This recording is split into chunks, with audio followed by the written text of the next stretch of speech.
السلام علیکم دوستو، آج ہم آپ کو بتائیں گے اولیاء اللہ ایک اور نیک بخت روایت کرتے ہیں کہ میں سفر میں چلتے چلتے ایک درخت کی طرف کو گیا کہ اس کے نیچے ذرا دم لوں۔ دیکھا تو ایک بوڑھا مجھ پر چڑھ آتا ہے اور کہتا ہے کہ اٹھ کھڑا ہو کہ موت میری نہیں۔ پھر سامنے ہی کو چل دیا۔ میں اس کے پیچھے ہوا اور سنا کہ یوں کہتا تھا، کل نفس ذائقۃ الموت، الہی میرے لیے موت میں برکت کر۔ میں نے کہا بعد موت کے بھی؟ اس نے کہا جو شخص بعد موت کے حالات کا یقین کرے وہ احتیاط اور خوف کے مارے چلنے کے لیے دامن اٹھائے رکھے، دنیا میں اس کے سامنے کی جگہ نہ ہوگی۔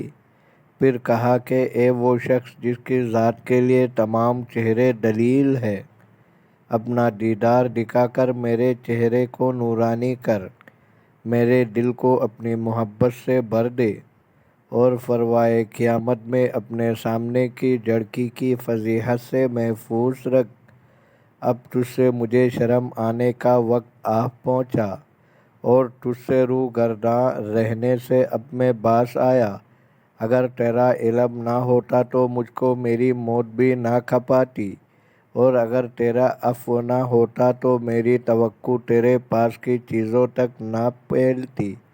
پھر وہ شخص مجھ کو چھوڑ کر چلا گیا۔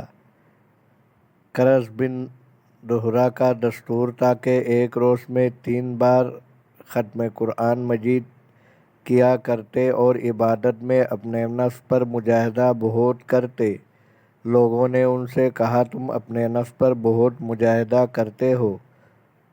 انہوں نے کہا کہ دنیا کی عمر کتنی ہے؟ کہا کہ 60,000 برس۔ انہوں نے کہا کہ قیامت کے دن کی کیا مقدار ہے؟ کہا 50,000 برس۔ آپ نے فرمایا کہ 7 دن کا کام کرنے سے اگر تم اس قیامت کے دن سے محفوظ ہو جاؤ تو اس بات سے تم عاجز نہیں ہو۔ اس قول سے اس کا غرض یہ ہے کہ اگر بالفرض آدمی دنیا کی عمر کی برابر 60,000 برس جیے اور نفس پر اس لیے مجاہدہ کرے کہ اسے ایک روز جس کی مقدار 50,000 برس کی ہے نجات پاوے، تب بھی اس کو بہت فائدہ ہے۔ دوستو، اگر آپ کو ویڈیو اچھی لگی ہے تو لائک کریں، شیئر کریں، چینل کو سبسکرائب کریں۔ اپنا بہت سارا خیال رکھیے گا۔